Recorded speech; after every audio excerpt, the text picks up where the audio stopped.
সেজদার সাথে সম্পর্ক একমাত্র আল্লাহর।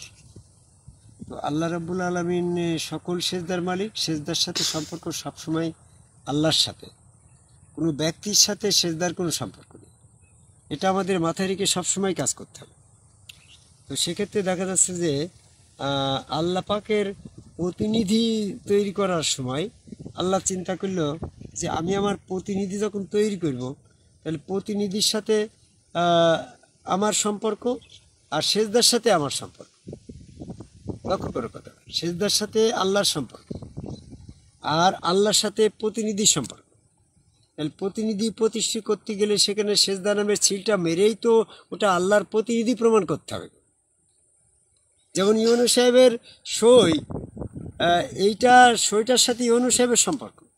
তখন এই সইটা যে ইউনূস সাহেবের সই, এটা প্রমাণ করতে হলে তো ইউনূস সাহেবের একটা সিল ওকে মারা লাগবে, নাহলে ওটা ইউনূস সাহেবের সই, এটা তো প্রমাণ হচ্ছে না।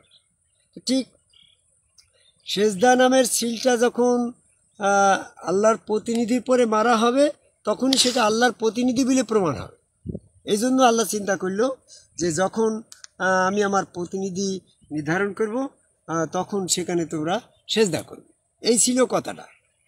অনেকেই প্রশ্ন করতে পারে যে সেজদার সময় আদমের নাম কেন উল্লেখ আসলো, আদমের নাম উল্লেখ কেন আসলো? এই বিষয়টা নিয়ে অনেকেরই প্রশ্ন যে আদম এর নাম আসছে, ওটা আদমের ভিতরে সীমাবদ্ধ, ওটা পরবর্তীতে আর কোনো মানুষের নাম আসে নাই বিধায় ওটা কোনো মানুষের জন্য প্রযোজ্য নয়। এমন একটা দ্বিধাদ্বন্দ্বের ভিতরে কিন্তু আমরা সাধারণ মানুষ পড়ে আছি এই আদম সেজদার বিষয়ে। এ ব্যাপারে আমি একটু সমাধানে আনতে চাচ্ছি, নিরসন করতে চাচ্ছি এটাই, যেখানে আদমের নাম আসার কারণটা কি, what is the fact, what is the cause of this fact, যে এখানে আদমের নাম উল্লেখ করার কারণটা কি। এই বিষয়ে আমি গবেষণা করে দেখলাম, পবিত্র কোরআনের কোথাও বলে নাই যে ওয়ারজুদুলি মুসা আলাইসালাম, ওয়ারজুদুলি ঈসা আলাইসালাম, ওয়ারজুদুলি মোহাম্মদ সাল্লাল্লাহু আলাইহি সাল্লাম, ওয়ারজুদুলি নূহ আলাইসালাম, এরকম ওয়ারজুদুলি ইব্রাহিম আলাইসালাম। এখানে কোনো স্পেসিফিকভাবে কোনো নামের কোনো আয়াত আসে নেই, অথচ আয়াত আসছে একটাই, যে সেটা হচ্ছে ওয়ারজুদুলি আদামা, আদমের নিমিত্তে সেজদা, আদমের দিকে সেজদা। এখানে আদম নাম আসলো কেন, আদম নাম আসলো কেন, আর নবী মোহাম্মদ সাল্লাল্লাহু আলাইহি সাল্লাম কিন্তু আদার্স নবীর নাম আসলো না কেন?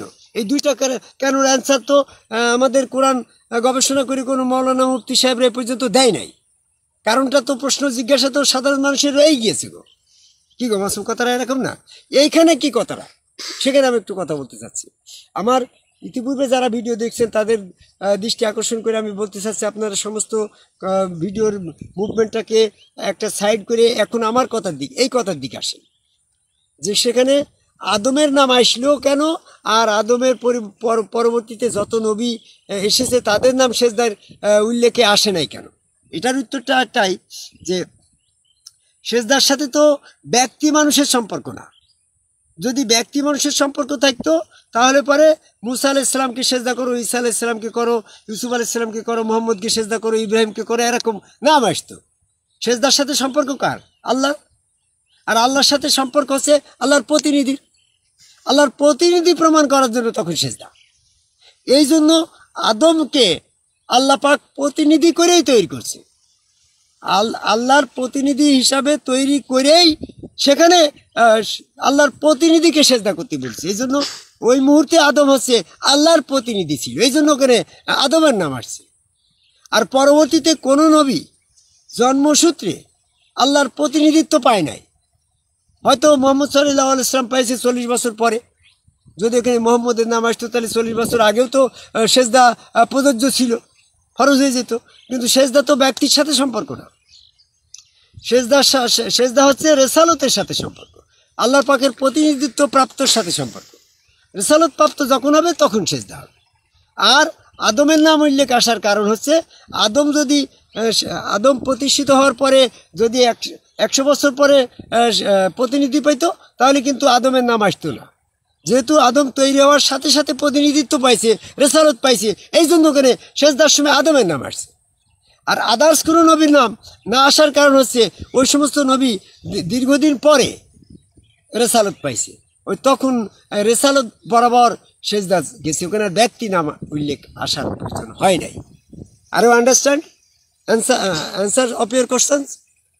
এবার প্রশ্নের উত্তর পেয়েছো যে আদমের নাম আসার কারণ ছিল একটাই, আদমকে প্রতিনিধি করেই তৈরি করা হয়েছে। যখন সৃষ্টি লগ্নেই, সৃষ্টির শুরুতেই আদম হচ্ছে আল্লাহর প্রতিনিধি।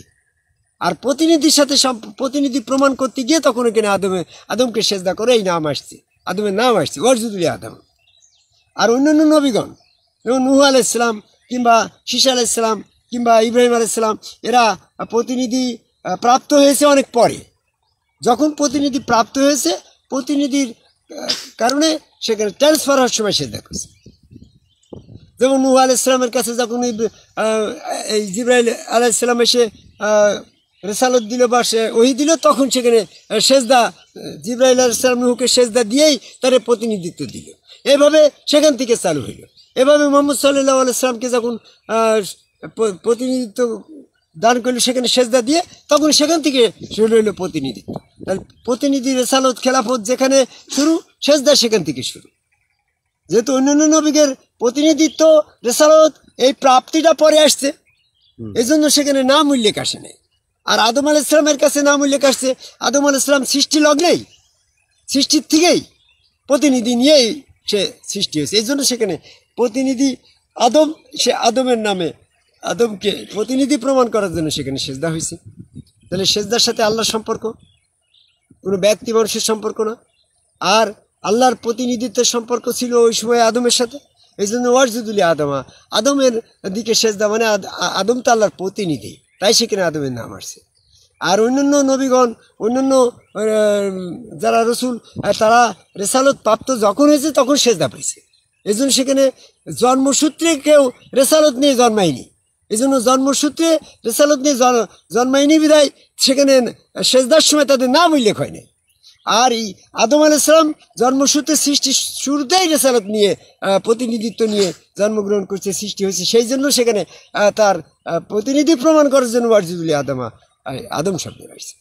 তাহলে আমরা যারা এতদিন বিভ্রান্ত ছিলাম, সেজদার সাথে আল্লাহর সম্পর্ক, আল্লাহর সাথে প্রতিনিধিত্ব সম্পর্ক, আর আল্লাহর প্রতিনিধির সাথে সম্পর্ক প্রমাণ করার জন্য সেখানে সেজদা দিয়েই প্রতিনিধি প্রমাণ করা হয়েছে বিধায় আমরা আদম কবে সেজদাকারী একজন সম্মুগুরু রসুলের কাছে যারা বায়াত গ্রহণ করে সেজদা করছি, সেখানে মূলত কোনো ব্যক্তির স্মরণে নয়, একমাত্র ওই হাত আল্লাহর, পা আল্লাহর, চেহারা আল্লাহর, ওই শরীরের ভিতরে আল্লাহ বিশ্বাস করে, বর্ত করে আল্লাহ জ্ঞানে, আল্লাহ বিশ্বাসে সেখানে সেজদা।